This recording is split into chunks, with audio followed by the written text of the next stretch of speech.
이재명 대통령이 9년 만에 중국 국빈 방문을 했습니다. 네. 쭉 영상도 보시고 보도도 보셨을 것 같은데 총평 느낀 점 있다면? 역시 외교 천재다. 역시 외교 천재. 외교 천재다. 외교 천재. 참 잘한다. 너무 잘하신다 우리 대통령님. 저 또 한 번 감탄했고요. 감탄하셨군요. 반대로 여쭤볼게요. 예. 우리가 중국에서 지금 얻어낼 수 있는 게 뭐가 있을까요? 중국에서 얻어낼 수 있는 거 뭐 여러 가지로 한한령 얘기도 이제 나오고 있는 상황이고. 한한령 얘기 나오는데 예. 중국 입장에서 우리 대한민국의 문화가 반가울까요? 안 반가울까요? 문화가요? 반갑지 않을까요? 중국 입장에서는 예? 대한민국의 문화가 가장 큰 위협입니다. 위협이라고요? 왜요? 자, 우리 대한민국의 문화는 예. 보셔요. 시민들이 민주주의를 쟁취해가는 과정 속에서 만들어진 문화입니다. 그런 면에서. 그래서 예. 광주 항쟁, 또 10월 항쟁, 촛불 혁명, 비세 혁명 이런 것들이 문화에 녹아 있습니다. 자, 근데 중국은 어떤 나라인가요? 중국과 지금의 중국과 가장 닮아 있는 과거 우리나라 정권은 어딘 것 같아요? 뭐 박정희 정권. 뭐 박정희 아니겠습니까? 정권이나 전두환 정권하고 예. 가장 비슷하죠. 전체주의 국가죠. 자, 그러면 중국 입장에서는 예. 우리 대한민국의 K컬처가 확대되면 체제 아하. 위협이 되는 거예요. 그러다 보니까 사실은 예. 전면적인 한한령 해제라고 하는 것은 중국 입장에서 할 수가 없어요. 무서워요. 그러니까 그게 우리나라 K컬처가 힘이 없을 때는 가능해요. 네. 근데 K컬처가 힘이 있으면 전면적으로 문을 연다는 거는 자칫하면 중국에서 예를 들어서 예. 우리 광주 민주화 운동 같은 또 촛불혁명, 비세혁명이 일어나면 중국 어떻게 해요? 그걸 무서워하거든요. 그렇죠. 그래서 제가 자꾸 우리 이재명 대통령님 보고 무슨 뭐 친중 생각해 보세요.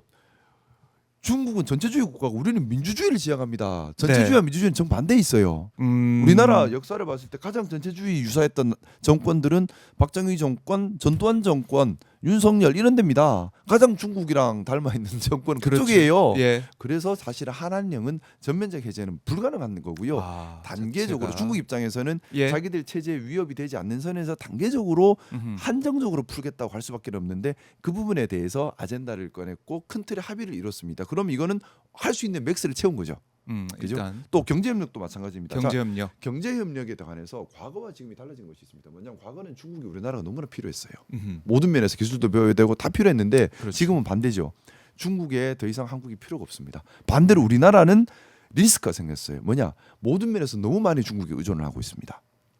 중국과 경제 관계가 위기가 생기면 대한민국 경제 무너져 버립니다. 지금 당장 우리 요소수 사태 봤지 않습니까? 이게 요소수뿐만 아니라 저번에 어떤 항목을 보니까 네. 수천 가지 품목이 그런 게 있어요.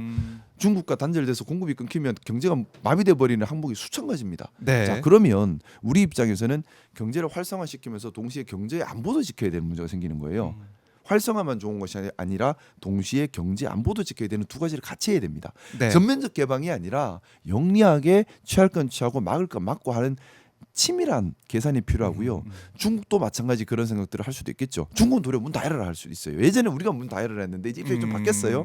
그러면 이걸 영리하게 해야 되는데 여기에 대해서도 그렇기 때문에 양 국가 우리는 예를 미국 갈 때는 우리 대한민국에서 미국 군함을 짓게 해주십시오. 제가 뭐 올해 하반기에 제일 중요하게 생각했던 건데 팩트시 대넣었잖아요. 우리가 경제적으로 요구를 할 게 있었어요. 그렇죠. 중국에 그런 게 있을까요? 마땅히 없어요 사실. 그렇기 때문에 방어를 잘하면서 우리한테 도움되는 항목을 열어가는 세밀한 조율이 참 중요하거든요. 그걸 하시고 오신 거고요. 그리고 또 제일 중요하게 제가 또 재밌게 봤던 것은 시진핑 사실 얼마나 바쁘겠어요. 그리고 또 미국과 중국이 대결 구도죠. 우리는 이 안에서 정말 유연하게 외교를 잘해야 되는데 외교가 정말 필요한 딱 시기예요. 그러면 사실은 우리 이재명 대통령님과 시진핑이 대놓고 친한 척을 할 수가 있을까요? 그러면 트럼프 가만히 있을까? 또 이게 복잡한 거예요. 근데 우리 김혜경 여사님께서 그 어려운 점을 너무나 잘 해주고 계신 거예요. 펑리위안과 함께 네. 펑리위안 맞나? 이름도 맞아요. 어려워. 손꼭 잡고 팬이에요. 팬이에요. 그러면 아무래도 펑리위안은 좀 덜 이런 그 정치적 그럼요. 민감도 예, 좀 예. 폭이 더 있거든요. 맞아요. 전 두 분 친하게 지내면 좋겠어요. 아. 두 분 친하게 지내면 중국은 잘 관리해야 할 대상입니다. 그러면 관리를 한 해야 라인이 된다. 있어야죠. 제일 좋은 한 라인이지. 저는 그렇네요. 너무 그게 좋아요. 예, 그리고 외교적으로도 참 중요한 수를 둔 것 같다.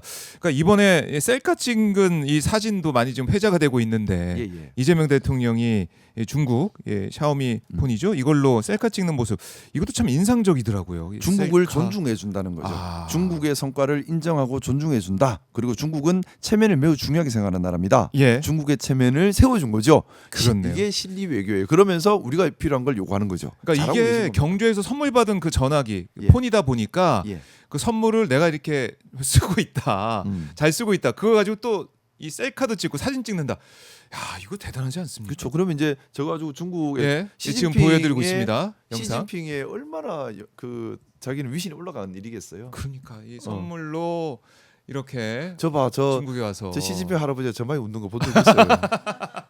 최대한 웃고 있는 거예요. 저게 맥스야 저 아저씨도. 근데 일단 이번 방중 외교 대한민국이 얻을 수 있는 맥스를 다 얻었다. 동시에 대한민국이 자칫 짊어질 수 있는 리스크는 다 해지를 했다. 할 수 있는 맥스로 할 수 있는, 그러니까 할 수 있는 게 중요한 거죠. 못하는 그렇죠. 걸 요구할 수는 없어요. 네. 할 수 있는 한, 예를 들어 대만 문제, 북핵 문제 너무나 예민한 문제인데 예, 서해 중국 구조물 문제. 그렇죠. 이런 근데 거. 중국 입장에서도 못할 걸 우리가 요구하면 싸움밖에 안 나요. 그렇네요. 중국이 할 수 있는 선에서 우리가 최대한 맥스로 맞췄다라는 점에서 역시 외교 천재다. 역시 외교 천재다. 예. 그 한 문장으로 정리가 될 것 같습니다. 아, 지금 셀카 찍는 모습을 제 영상을 통해서 자료로 보여드리고 있는데 훈훈하네요. 훈훈한 모습을 영상을 볼 수가 있습니다. 자, 이렇게 뭐 중국 국비망무 일정 소화를 하고 있고 또 올해가 또 중요한 한 해 아니겠습니까? 네, 맞습니다. 백범 김구 선생 150주년 탄생 150주년 상해 임시정부 100주년 되는 해인데 네. 이번에 이재명 대통령이 상해 또 방문하게 돼요. 임시정부 네네. 방문한다 예정이 돼 있는데 이런 것도 정말 잘하는 것 같고. 저는 상해 예. 임시정부 다 가보셨을 건데요. 네, 가봤죠. 저는 안 가보신 분들 꼭 좀 가보셨으면 좋겠습니다. 우리 그 어려운 시기에 그 어려운 시절에 정말 우리 민족을 위해서 또 해방을 위해서 얼마나 어렵게 하지만 강한 투지와 네. 확실한 신념으로 해내셨는지 너무나 그게 와닿고요. 근데 이런 우리의 자랑스러운 우리의 역사를 굳이 부인하고 굳이 사대로 가려는 사람들이 있어요. 이 베네수엘라 침공한 이후에 재미난 거 못 보셨어요? 뭐 어떤 거요? 사대주의자들이 또 활개를 칩니다. 사대주의자들은 힘을 추종하는 특징이 있어요. 네. 원칙도 모르겠고 도덕도 모르겠고 옳고 그름도 모르겠다. 힘이 최고야 하는 게 힘이 사대주의자들 특징이고 사대주의자들 특징이 그래서 힘센 사람 앞에는 바로 무릎 꿇고 형님하고 힘 약하면 막 짓밟고 이러거든요. 근데 바로 그러잖아요. 예. 사실은 어떻습니까? 트럼프가 베네수엘라를 침공한 거 명백한 국제법 위반에 또 유엔 헌장 위반에 미국 자체적으로도 미국 헌법 위반입니다. 네. 사실은 이거는 너무나 무도한 일이고 이걸로 인해서 결국 러시아, 중국처럼 힘에 기대서 남의 나라를 함부로 하려는 나라들이 좋은 명분을 얻었고 이제 우리가 그동안 평화의 전제가 되었던 국제 규범이 송두리째 무너지는 심각한 그럼요. 위기를 낳은 일인데 근데 힘을 추종하는 사대주의자들은 와 트럼프 형 하면서 트럼프 그거 봐 형. 트럼프 형 이러고 있거든요. 근데 이렇게 힘을 추종하는 비겁한 사대주의자들은 우리의 독립운동 역사를 굳이 폄훼하고 굳이 무시하고 굳이 없는 걸로 만들고 전부 도란프 형 같은 사람 네. 덕분이야라고 이상한 생각을 해요. 저는 그래서 그 점. 우리 상해 임시정부를 방문하면서 힘에 굴복하는 것이 아니라 네. 어렵지만 옳음을 추구하고 원칙을 지키고 민족을 사랑했던 우리 선조들의 모습을 뜻깊게 기리고 그 뜻을 계속 이어가는 것 우리 후손들의 중요한 몫이라고 생각합니다. 그래요. 그렇네. 아직까지 우리에게 울림을 주는 네. 상해 임시정부 또 중요한 해이기 때문에 이재명 대통령 방문해서 또 어떤 메시지를 낼지 지켜보도록 하고 자 이재명 대통령이 시진핑 주석이 선물로 줬던 샤오미폰 셀카 찍은 다음에 덕분에 인생샷을 건졌다 이런 얘기도 했다고 하는데 그래도 그렇다고 인생샷 건졌습니다. 그래도 셀카 한 장. 우리 산업도 좀 우리가 보호를 하면서 근데 참 대통령님께서 센스가 있다. 정말 시진핑 뭐 정말 시진핑의 환심을 사기 위해서 우리가 국가적으로 큰 양보를 해야 될 수도 있잖아요. 근데 그런 것 없이 사진 한 방으로 넘어간 거잖아. 너무 사진 한 잘하셨죠. 방을 보고 너무 그럴 수도 너무 있겠네요.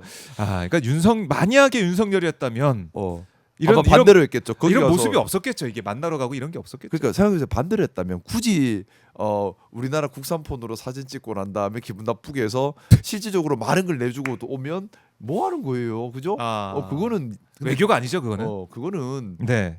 그러면서 와서 나는 애국주의자입니다 하면 그거는 국민을 속이는 짓이거든요. 근데 샤오미 편으로 딱 하면서 딱 띄워주고 대신 우리 실리치하고 정말 영리하세요. 저는 그 생각이 들어요. 예.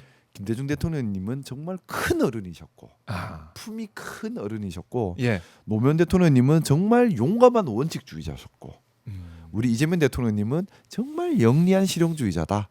영리한 실용주의자다. 그렇게 그 표현도 많은 분들이 공감을 하실 것 같아요. 네네.